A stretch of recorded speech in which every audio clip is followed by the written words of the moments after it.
नमस्कार। Media map के कार्यक्रम में मैं सतीश मिश्रा आपका स्वागत करता है। आज हम जिस विषय पर चर्चा करने जा रहे हैं उसके लिए हमारे साथ में प्रोफेसर रामशरण जोशी जी हैं और डॉक्टर अनिल उपाध्याय जी हैं। विषय आज बहुत चर्चा में है, होना चाहिए नहीं होना चाहिए। राष्ट्रीय स्वयं सेवक संघ जो आज की सत्ताधारी पार्टी की मार्गदर्शक है और आज की भारतीय जनता पार्टी अपनी शक्ति वहीं से लेती रही है। मॉडल अथॉरिटी संघ हमेशा रहा है। संघ ने अभी अपनी 100वीं जयंती मनाई धूमधाम से, पर आज राष्ट्रीय स्वयंसेवक संघ पर बहुत सारे प्रश्न चिन्ह उठ रहे हैं।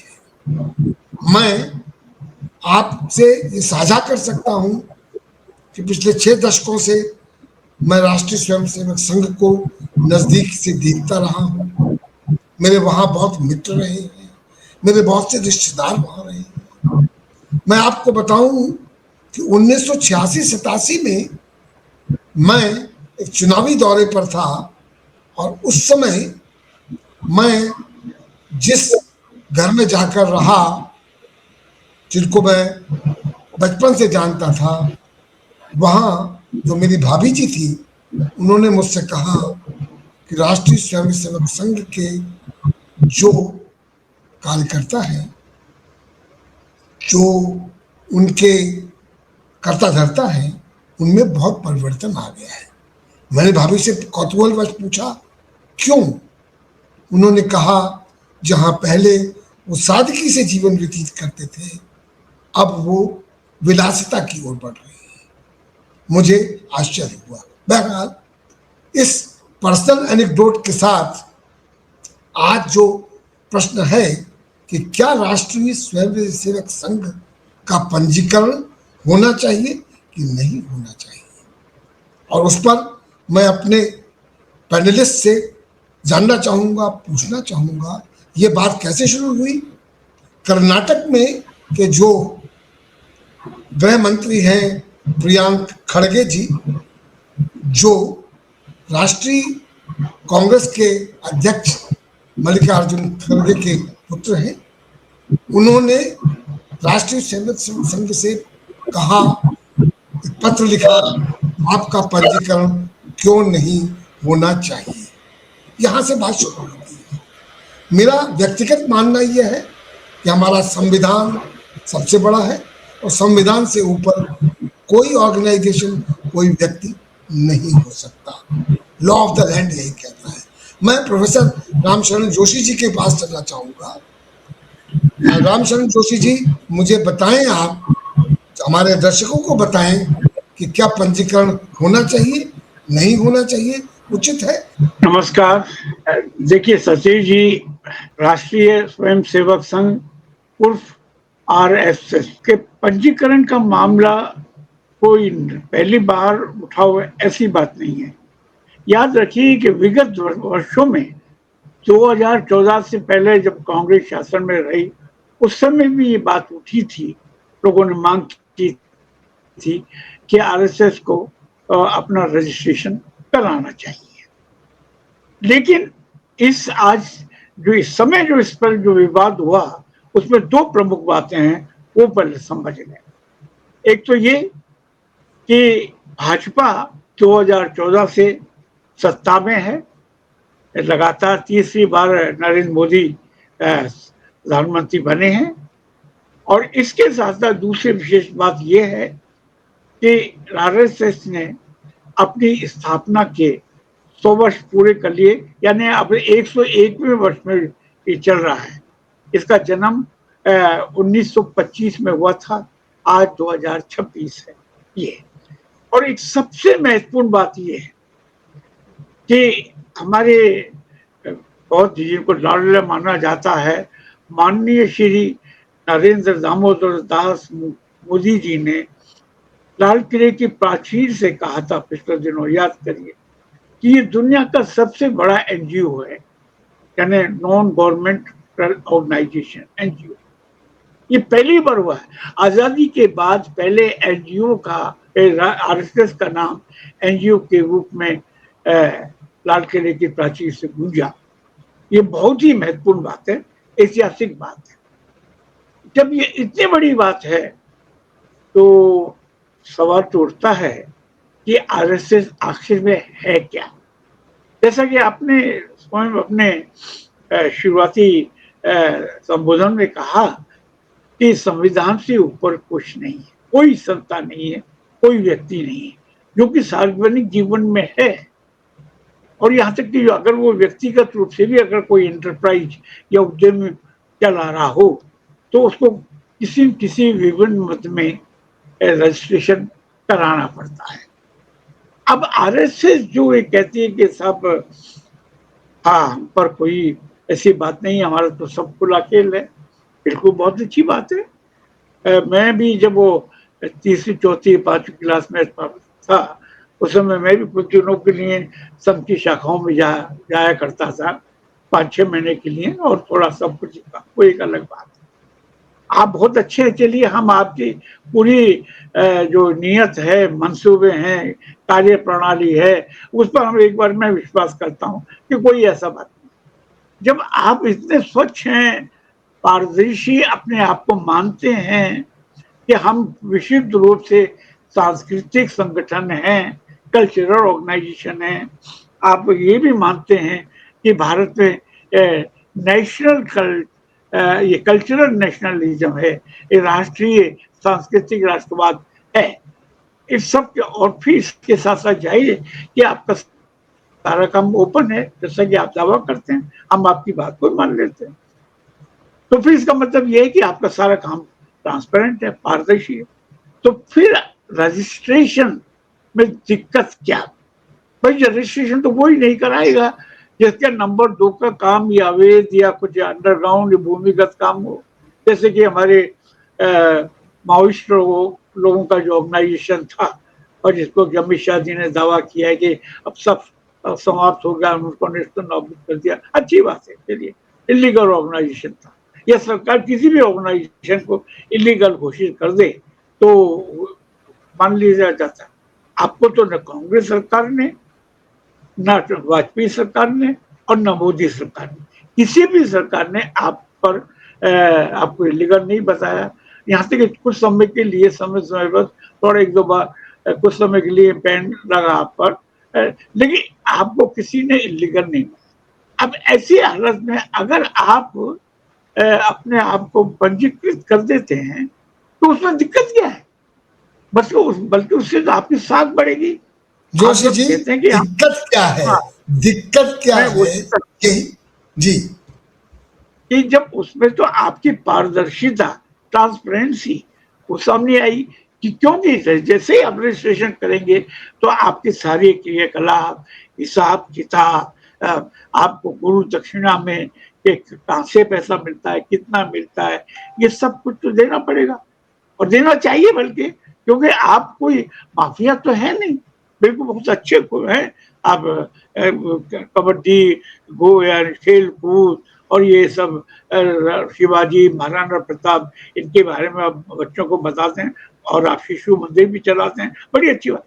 जब आप इतने रचनात्मक काम करने का दावा करते हैं तो फिर आपको दिक्कत क्या है? दूसरी बात अंत शुरू में कि आपने ये भी मसला बिहार में, कर्नाटक में उठाया, सब एक दलित को हमसे रजिस्ट्रेशन करने की हिमाकत कैसे हुई? कैसे उन्होंने कहा दलित को क्या अधिकार है? तो जो वहां के वो होम मिनिस्टर हैं और वो गृह मंत्री बने हैं तो संविधान की शपथ लेके बने हैं, चाहे वो आदिवासी हो, चाहे दलित हो, चाहे वो ऊंची जाति के हो। और अगर दलित ने आपसे कर लिया तो ये कहाँ लिखा है कि दलित आपसे सवाल नहीं कर सकता? उन्होंने बहुत अच्छे ढंग से कहा कि मैं भारत का नागरिक हूँ, मैं कर्नाटक का होम मिनिस्टर हूँ, तो मुझे पूरा अधिकार है कि आप रजिस्ट्रेशन कराएं। और तो उसमें ये दलित जाति का जो एंगल आपके लोगों ने जोड़ा, ये तो किसी भी हालत में इसको स्वीकार तो नहीं किया जा सकता। तो मेरा ये शुरू में यही अभी आपसे है कि आरएसएस जैसी इतनी बड़ी संस्था है, एनजीओ मानते हैं, तो फिर तो आपको क्यों ये यहाँ पर ये देखिए कि देश में जितने भी एनजीओ रहे हैं, नॉन गवर्नमेंटल ऑर्गेनाइजेशन, सबका रजिस्ट्रेशन है, क्योंकि बिना रजिस्ट्रेशन के उन्हें न देश से पैसा मिल सकता है न बाहर से पैसा मिल सकता है। बिना रजिस्ट्रेशन के तो कुछ काम होता ही नहीं है, और वो होम मिनिस्ट्री के थ्रू आता है उनका जो भी कुछ होता है। तो ऐसी चीज में जब आप एनजीओ क्लेम करते हैं अपने आप को, क्या संस्कृति की सही, तो फ्री रजिस्ट्रेशन आपका होना चाहिए, और इससे ये भी पता लगेगा आप संविधान के प्रति प्रतिबद्ध हैं, संविधान के जो जितने भी प्रावधान हैं उनको मानते हैं, और आपके जो क्रियाकलाप है वो स्पष्ट है, कोई ऐसा नहीं है कि जो समाज विरोधी या राष्ट्र विरोधी। तो मैं तो ये इस मत का हूँ कि आपको जल्दी से जल्दी रजिस्ट्रेशन कराना चाहिए। कौशिक जी ने एक महत्वपूर्ण बात कही। एक दलित ने सवाल कैसे पूछा, आज उनका स्वयं सेवक चंपत राय अयोध्या में जो मंदिर में लूट हुई है उनकी अध्यक्षता में हुई, वो जब वहां कुर्सी पे बैठे थे करोड़ों की लूट हो गई। हम देख रहे हैं दूसरा स्वयंसेवक उज्जैन में आज खबर आई है कि 360 एकड़ से ज्यादा जमीन उन्होंने उनके परिवार ने मिलकर खरीद ली और रातों रात उस पर विकास हो गया। इस तरह की जो भ्रष्टाचार की खबरें आ रही हैं बराबर, तो संघ का जो चरित्र निर्माण का जो दावा है वो कितना सही है। दूसरी बात, मैं अनिल उपाध्याय जी के पास चलूंगा और उनसे जानना चाहूंगा कि जब लॉ एंड ऑर्डर स्टेट का इशू है कॉन्स्टिट्यूशन में, तो प्रियंक खड़गे जी मोहन भागवत जी से क्यों नहीं पूछ सकते कि पंजीकृत क्यों नहीं होना चाहिए। मोहन भागवत जी का जवाब था हिंदू धर्म भी पंजीकृत नहीं है। अपने को हिंदू धर्म से के बराबर समकक्ष करने का दावा करके क्या आप हिंदू धर्म की अवमानना नहीं कर रहे हैं? डॉक्टर अनिल उपाध्याय जी, आपका इस पर क्या कहना है?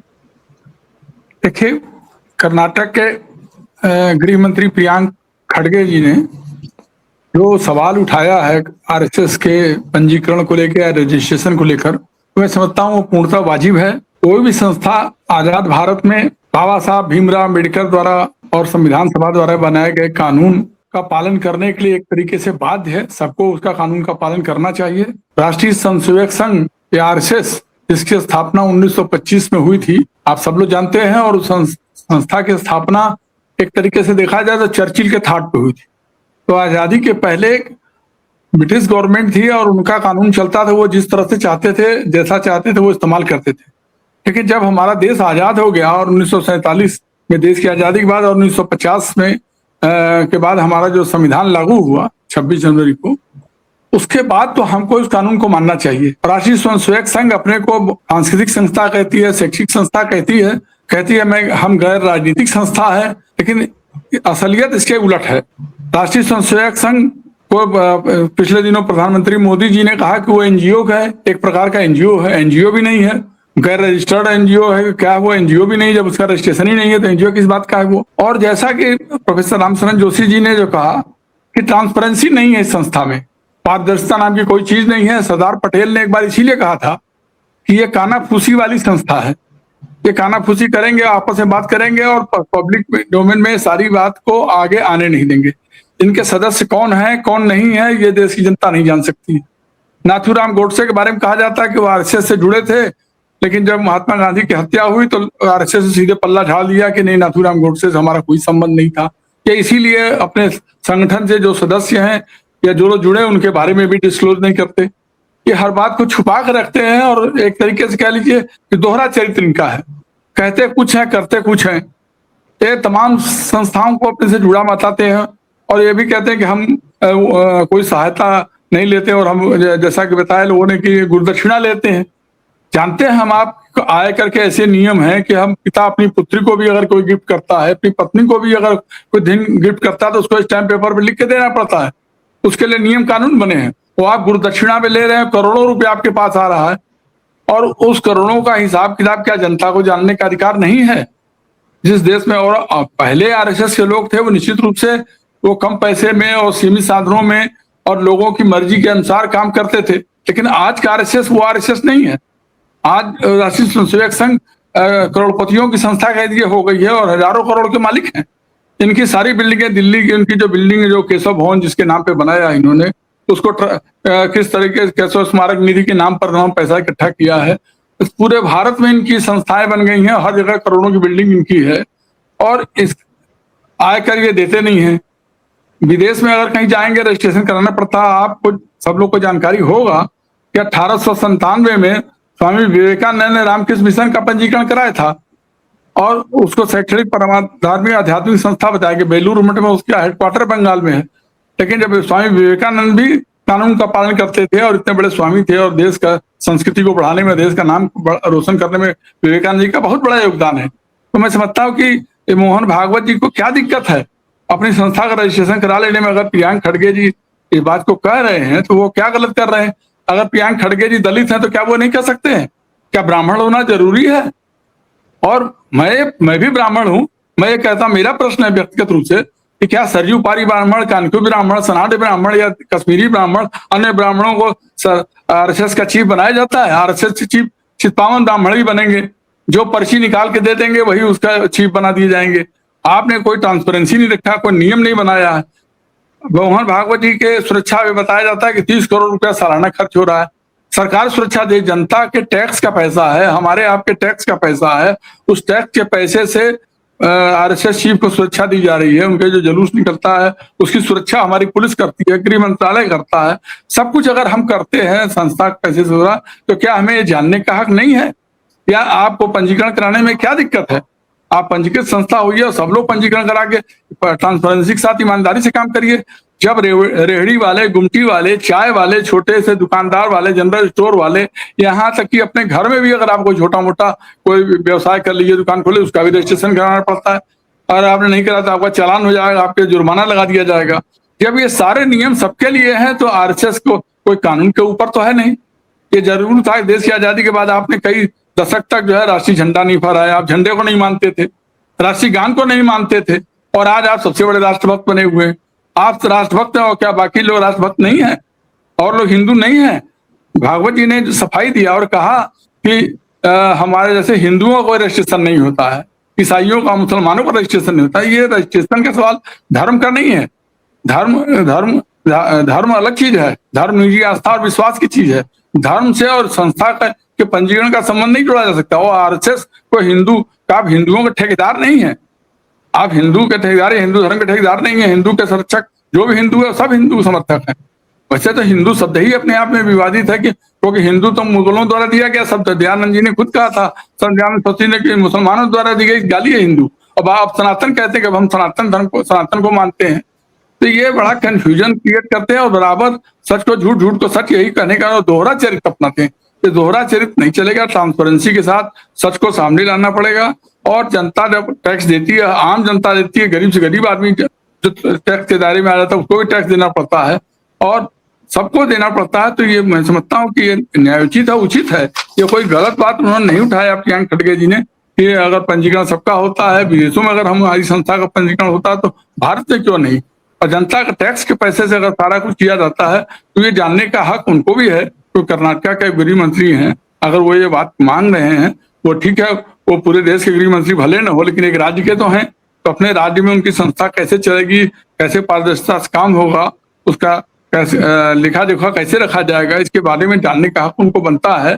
और पूरे देश की जनता को ये जानने का हक है कि आखिर आय व्यय इतना बड़ा कैसे हो रहा है। और अब वो आरएसएस नहीं है, वो स्वयंसेवक संघ नहीं है जो अपने स्वयं की सेवा करते थे। अब वो स्वयंसेवक संघ 5 सितारा होटलों में अब उनकी मीटिंग होती है। अब वो घरों में जाके दूसरे के भिक्षा मांगकर या दूसरों के कृपा पे नहीं रहते।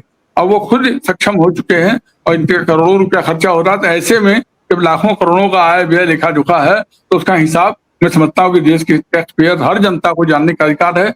और आरएसएस को भी ट्रांसपेरेंसी के साथ, आप अच्छा काम कर रहे हैं तो अच्छी बात है, करिए आप। लेकिन आप कहते हैं राजनीति नहीं करते, राजनीति तो करते ही हैं। राहुल गांधी ने ठीक कहा कि जितने वाइस चांसलर की नियुक्ति हो रही है, जिस रजिस्ट्रार की नियुक्ति हो रही है, लेक्चरर, रीडर, प्रोफेसर, जो भी असिस्टेंट प्रोफेसर नियुक्त हो रहे हैं, हर जगह आरएसएस का घुसपैठ हो गया, आरएसएस के गाइडलाइन पे लोगों की नियुक्ति होती है। जिनका नाम वो लोग बता रहे हैं वही उन्हीं लोग की नियुक्ति होती है। हम लोग भी शिक्षण से जुड़े रहे हैं, हम देख रहे हैं क्या हो रहा है। पिछले 2014 के बाद से लेकर 2026 के बीच में इन 12 वर्षों में पूरी शैक्षिक संस्थाओं में कितना ज्यादा आरएसएस का प्रवेश और घुसपैठ हो चुका है, हम सब देख रहे हैं। हमको आरएसएस से कोई आपत्ति नहीं है, लेकिन आरएसएस को पारदर्शिता के साथ रजिस्ट्रेशन करा के नियम संगत तरीके से काम करना चाहिए। जनहित में काम करिए, देश हित में काम करिए, तब राष्ट्रवादी बनिए। केवल राष्ट्रवादी आप ही नहीं है, हम सब लोग राष्ट्रवादी हैं, और हिंदू आप ही नहीं है, सब लोग हिंदू हैं।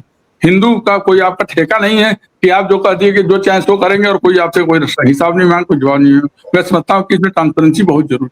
डॉक्टर उपाध्याय ने बहुत बड़ी बात कही कि हम सब सनातनी हैं, हम सब हिंदू हैं, पर हम घृणा पर काम नहीं करते। आज संघ द्वारा जो मुसलमानों के प्रति घृणा फैलाई जा रही है, उसके चलते जो लॉ एंड ऑर्डर की समस्याएं पैदा हो रही हैं, उसकी परिदृश्य में खड़गे जी ने एक वाजिब कदम उठाया है। ये बात सही है कि वो हमारे पास जो खबरें हैं, अब हो सकता है कि वो खाली रूमर्स हो, पर मैं आधिकारिक तौर पर जानता हूं कि आरएसएस के बहुत सारे लोग ट्रांसफर पोस्टिंग की इंडस्ट्री से जुड़े हैं। किसके कहाँ नियुक्ति होनी चाहिए, किसका कहाँ पर प्रमोशंस होने चाहिए, कहाँ पोस्टिंग होनी चाहिए, उस सब में काम। दूसरी बात जो सुनने में आ रही है कि जो बड़े बड़े उद्योगपति गुरु दक्षिणा देते हैं, वो उनके काम भी कराए जाते हैं। इस सबके परिदृश्य में जोशी जी, आप क्या नहीं समझते हैं कि जब वो पब्लिक पार्क्स में अपनी मीटिंग करते हैं, जैसा कि उपाध्याय जी ने कहा कि हम उनको सिक्योरिटी प्रोवाइड करते हैं पब्लिक मनी से, तो क्या उनका पंजीकरण नहीं होना चाहिए? और अगर होना चाहिए तो क्या भागवत जी क्या संविधान से ऊपर हैं? जोशी जी, आपका इसके बारे में क्या कहना है? मिश्र जी, आपने बहुत शुरू में एक बात कही थी, वो ये थी कि संघ एक चरित्र निर्माण के बारे में जाना जाता है। और अभी अनिल उपाध्याय जी ने भी कही कि भाई अब ये 5 सितारा इनका जीवन शैली, कार्यशैली 5 सितारा हो गए। अब मैं 2 बातों को साथ में लेके चलता हूँ। देखिए, आपने कहा कि अब संघ के लोग और कुछ करने लगे हैं। ये मैं बहुत पिछले 5-10 साल में बहुत सुना है। संघ में मेरे भी अच्छे दोस्त हैं आज भी, और वो आकर के कहते हैं, बल्कि रोते भी हैं कि जोशी जी ये हो रहा है। खैर, हम छुपी हुई बात या सुनी सुनाई बात क्यों कहें। मैं तो जम्मू कश्मीर के पूर्व राज्यपाल सतपाल मलिक जी की बात कहता हूँ। वो तो भाजपा के ही थे, और उसके बाद फिर वो गवर्नर बने, और उन्होंने कहा, डंके की चोट ऑन रिकॉर्ड कहा कि मेरे पास राम माधव अंबानी जी की एक बहुत बड़ी सिफारिश लेकर के और अच्छा खासा अमाउंट लेकर के कि आप ये कर दीजिए। सतपाल मलिक ने उस समय कहा था कि 2023-2024 की बात है, और उन्होंने रिपीट किया कि ऐसा काम हो रहा। तो सतपाल और राम माधव जी का नाम उन्होंने लिया। वो राम माधव जी का संघ में बहुत ऊंचा होता है। इसके बाद बीजेपी में भी ऊपर ऊंचा होता है उनका, और बहुत मजे हुए हैं। फिर सवाल ये है कि सतपाल मलिक जी से उस समय से उनका कोई एक्सप्लेनेशन कॉल नहीं किया गया, तो क्या समझे? हो सकता है कि उन्होंने किसी तरह में कह दिया, लेकिन ये बात सामने आई। तीसरी बात, मैं दिल्ली के जो संघ का जो कार्यालय केशवपुर, जिसमें हम लोग बहुत जाते रहे प्रेस कॉन्फ्रेंस, यानी इस 101 साल के इतिहास में सिर्फ एक ही गैर ब्राह्मण इनका सर्विसर बना है, वो है रजू भैया, राजेंद्र सिंह जी, जो कि इलाहाबाद यूनिवर्सिटी के साइंस के प्रोफेसर भी थे और उनको प्रेस से मिलने में बड़ा आनंद था जब वो बन गए मतलब सुप्रीमो, संघ सुप्रीमो। तो हमको यानी महीने में 2-3 बार तो हम पत्रकारों को बुला लिया करते थे सेवा कुंज के अंदर, केशव कुंज में, और हम जाते बहुत सामान्य था। लेकिन आज जाते हुए डर लगता है। माने संघ के जो प्रचारक है वही आके बताते हैं कि जोशी जी अब तो पहले कुछ अपना नाम देना पड़ता है, नीचे कहना पड़ता है, क्योंकि अब वो बहुमंजिला इमारत बन गई है। अरे संघ तो एक तरह प्रचारक जो बिल्कुल सन्यासी की तरह रहते मैंने देखा है उनके जीवन को किस तरह से वो अपने सिंपैथाइजर के घर में रहते रहे हैं, खाना खाते थे और माने बहुत ही थर्ड क्लास में चलते थे, बस में चला करते थे। आज उनके बारे में जो सुनने को आया, जो नई प्रचारकों की जो नई खेप आई है उनके बारे में, तो ऐसी बातें सुनने को मिलती है जो कि मुझे विश्वसनीय नहीं लगती, सिर्फ अफवाह मात्र लगती है। लेकिन जो जीवन शैली है, जैसे कि मोहन भागवत जी, वैसे उम्र में आप मुझसे छोटे, मैं आपसे 8 साल बड़ा हूँ, याद रखिएगा, और पढ़ाई में भी मैं आपसे कम नहीं रहूंगा। मैं आपसे पूछ सकता हूँ कि आप तो सब त्यागी व्यक्ति हैं, आप इतना सिक्योरिटी अपने साथ लेके चलते हैं, आप प्रधानमंत्री जी को बोल नहीं सकते कि भैया मुझे सिक्योरिटी की जरूरत नहीं है? क्या आप भूल गए कि महात्मा गांधी ने पटेल और जवाहरलाल नेहरू को मना कर दिया था कि मुझे सिक्योरिटी की जरूरत नहीं है, आगे ना खड़ा किया जाए? तो मोहन भागवत जी अगर वास्तव में आप राष्ट्रभक्त हैं और है भी जैसे कि आप दावा करते हैं, और पूरे हिंदू जो समाज, बहुसंख्यक हिंदू समाज वो आपके साथ है, तो फिर आपको खतरा क्या? आप कोई महात्मा गांधी की तरह कोई धर्मनिरपेक्षता या खलीफा आंदोलन तो नहीं चला रहे। अब तो ऐसे कोई बात नहीं। अब तो सिर्फ आप तो राष्ट्रवाद की बात, संस्कृति की बात, देशभक्ति की बात, महाराणा प्रताप, शिवाजी, सावरकर, इन सब की बात कर रहे हैं।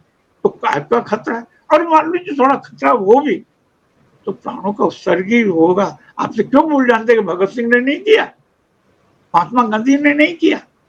अभी तो आप तो उससे ऊपर नहीं है सर, ये मान के चलिए मोहन भागवत जी।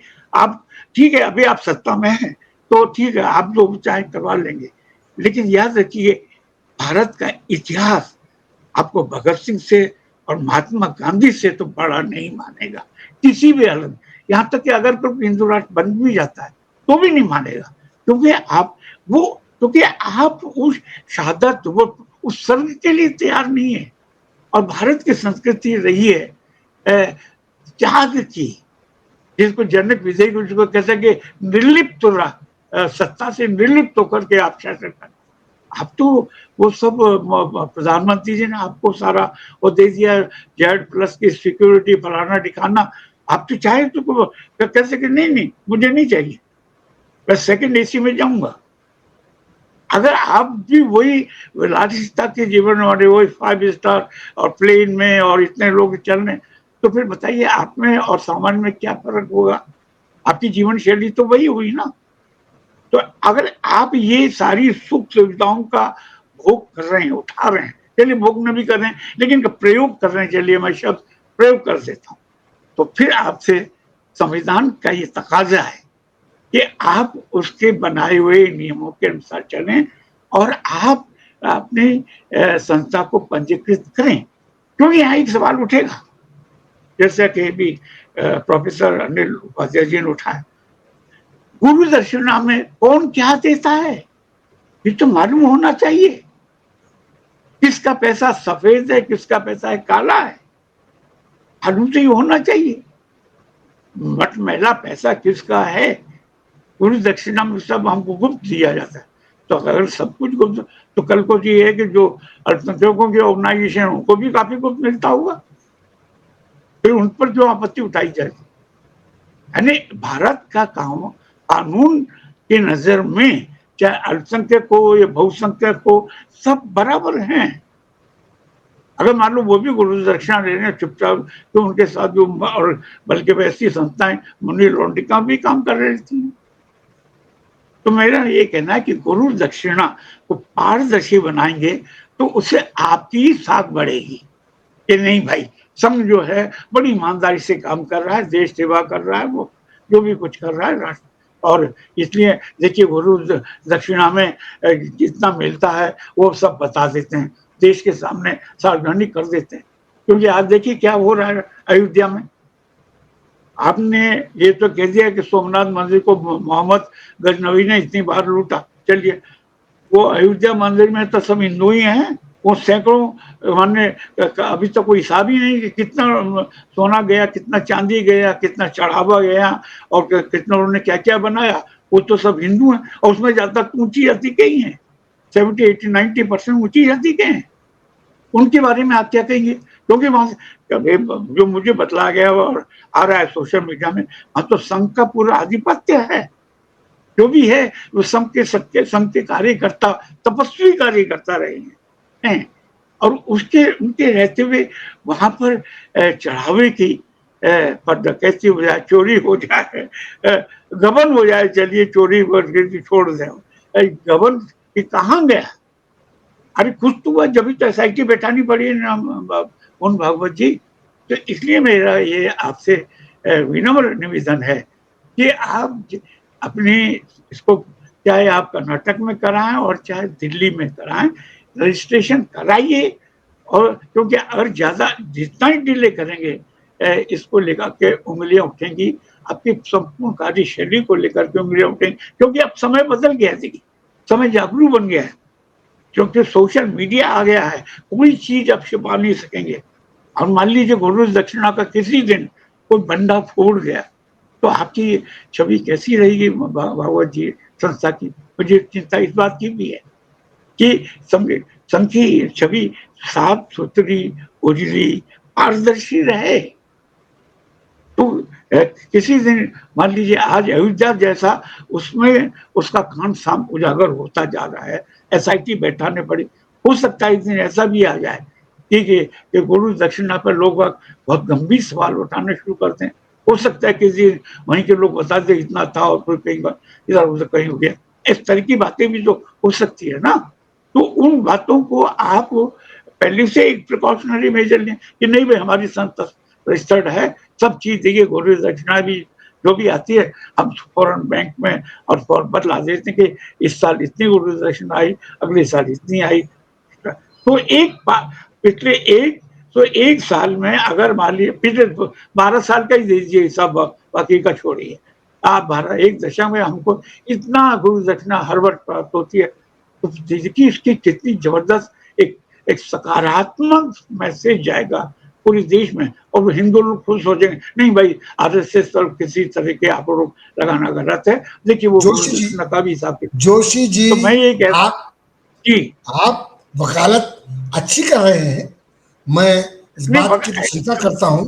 मेरा कहना ये है, मैं समझ रहा हूं, आपके व्यंग्य को भी समझ रहा हूं। जोशी जी, मैं अनिल उपाध्याय जी के पास चलूंगा और उनसे पूछूंगा कि देखिए ये तो जैसे कि उज्जैन में जो खबर आज इंडियन एक्सप्रेस ने छापी, वहां के जो मुख्यमंत्री हैं मोहन यादव जी और जो उज्जैन से ही MLA हैं, उन्होंने, वह महाकाल की नगरी है, वहां पर जिस प्रकार से भूमि खरीदी गई और वो खरीद कर उनके परिवार ने, उन्होंने स्वयं खरीद कर वो रातों रात बड़े करोड़पति बने। और उसमें साफ नजर आ रहा है कि सरकार में आपकी जानकारी रहते हुए आपने वो जमीनें खरीदी।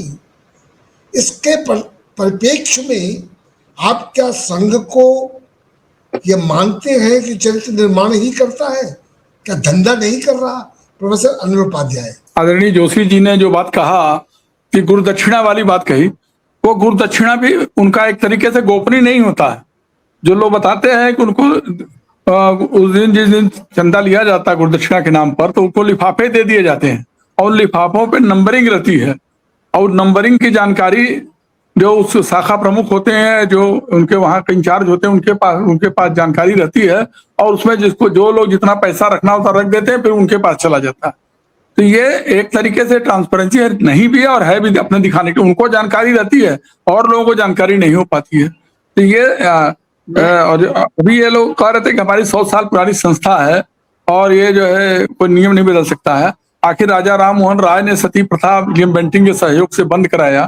कोई गलत प्रथा अगर चल रही है, गलत नियम चल रहा है या कोई संस्था गलत ढंग से चल रही है और अगर जनता को आपत्ति है और लोग अब जागरूक हो रहे हैं तो उसमें परिवर्तन होना चाहिए। और हमेशा परिवर्तन तो प्रकृति का नियम है, हमेशा परिवर्तन होता रहता है। लोकतंत्र भी, हमारा लोकतंत्र इंग्लैंड की अपेक्षा या दुनिया के अन्य मुल्कों की अपेक्षा हमारा लोकतंत्र भी कम दिन का है, ज्यादा दिन का नहीं है। 70-75 साल का लोकतंत्र है। ब्रिटेन का लोकतंत्र 700-800 साल पुराना है और जब पुराना, तो अभी हम अगर परिपक्व लोकतंत्र वाले देश अगर एक तरीके से नहीं है, अभी भी जनता में जागरूकता कम है और उसका लाभ उठाकर कुछ लोग राष्ट्रीय स्वयंसेवक संघ के लोग हो या कोई भी हो, अगर उसका लाभ उठा रहा है तो उसको अब बंद करना चाहिए। पूरी दुनिया में अगर जो नियम से, पूरी दुनिया नियम से चलती है और हमारा भी भारतीय संविधान से हमारा देश चल रहा है, हमारी लोकतांत्रिक परंपराएं हैं, हमारे लोकतांत्रिक मूल्य हैं, और आप उसकी आड़ में आरएसएस के नाम पर और उसके नाम पर केवल आप मनमाना करिए और अपनी कई संस्थाएं चलाइए और हिसाब किसी का मत दीजिए। कभी बजरंग दल के नाम पे चलाइए, किसी और के नाम पे चलाइए, और कोई अगर दुर्घटना हो जाती है, कोई आदमी गलत काम करता है तो आप तुरंत पल्ला झाड़ लेंगे कि वो तुम्हारे आरएसएस से हमारा उसका कोई संबंध नहीं है, क्योंकि आपका रिकॉर्ड है नहीं, कौन कौन मेंबर है इसका कोई लिखा पढ़ी है नहीं। और लोग कोई रेगुलर तो आरएसएस शाखा में जाते नहीं, कभी जाते हैं कभी नहीं जाते हैं, तो आपका कोई भी मापदंड नहीं है। और सबसे बड़ी दिक्कत ये हो गई है कि हमारी जो संवैधानिक संस्थाएं हैं, जुडिशरी है, शैक्षणिक संस्थाएं हैं, तो वो सब बर्बाद हो रही हैं। सब में आरएसएस का 10-12 साल में घुसपैठ हुआ है। वाइस चांसलर से लेकर असिस्टेंट प्रोफेसर, रजिस्ट्रार, तमाम नियुक्तियां सब पे जो है उनका घुसपैठ हो रहा है। उनके पर्चियां आ जाती हैं, जो पर्ची आ जाएगा वो उनको मानना पड़ता है, नहीं मानेंगे तो कुलपति पद से हटा दिए जाएंगे। हम लोग भी कई चयन समितियों में गए हैं, देख रहे हैं वहां क्या हो रहा है, कैसे आरएसएस का दबाव बन रहा है संस्था प्रमुख के ऊपर। बड़ी बड़ी संस्थाओं में कोई पंगु बना दिया गया है। तो ये स्थिति बड़ी भयावह होने जा रही है। और राहुल गांधी जिस बात को उठा रहे हैं मैं उसका पुरजोर समर्थन करता हूँ, बिल्कुल ठीक उठा रहे हैं। वो अकेले वो आवाज उठा रहे हैं, और जो प्रियांक खड़गे ने ये आवाज उठाई है मैं उसका समर्थन करता हूँ। और संविधान से ऊपर कोई नहीं है, चाहे मोहन भागवत जी हो चाहे कोई हो। संविधान के दायरे में रह के राष्ट्र हित देश हित का काम करिए। ऐसा नहीं कि संविधान के दायरे में रहेंगे तो आपका राष्ट्र का हित नहीं होगा। और राष्ट्रवादी केवल आप नहीं, हम सब लोग राष्ट्रवादी हैं। सब लोग अपने अपने धर्म के, अपनी जात के, अपने धर्म के समर्थक हैं, केवल आप ही नहीं है। और पर्ची से संघ प्रमुख क्यों होते हैं? आप जब जाएंगे तो पर्ची निकालेंगे, वो पर्ची हमेशा जो है प्राय जो है चितपावन ब्राह्मण का ही नाम निकलेगा, दूसरे का क्यों नहीं निकलता है भाई? क्यों निकलेगा? तो आप ये जातिवादी सोच से अब देश नहीं चलेगा। प्रगतिशील सोच रखना पड़ेगा, धर्म निरपेक्षता और सबको लेकर सर्वधर्म सद्भाव से, वसुधैव कुटुंबकम की भावना से अगर आप संस्था चलाएंगे, गांधी के विचार से और दुनिया के जो लोग मार्टिन लूथर किंग के विचार से, अन्य जो लोग हमारे दुनिया में हुए विचारक लोग, लिबरल लोग, उनको लेकर, उनके आदर्श को सबको सामने रखकर ही आपको दुनिया में भारत को आगे लेकर चलना होगा। अन्यथा केवल आरएसएस जैसी कुछ पुरातन पंथी संस्थाएं या ढपोर संघ कहने वाले कहते कुछ करते कुछ हैं, ऐसे दोहरे चरित्र से और दोहरे कानून से देश की सुरक्षा नहीं होगी, लोकतंत्र की सुरक्षा नहीं होगी। मैं समझता हूँ कि आरएसएस को पंजीकरण कराना चाहिए और पंजीकरण करा के राष्ट्रहित में आपके साथ आना चाहिए। उपाध्याय जी धन्यवाद।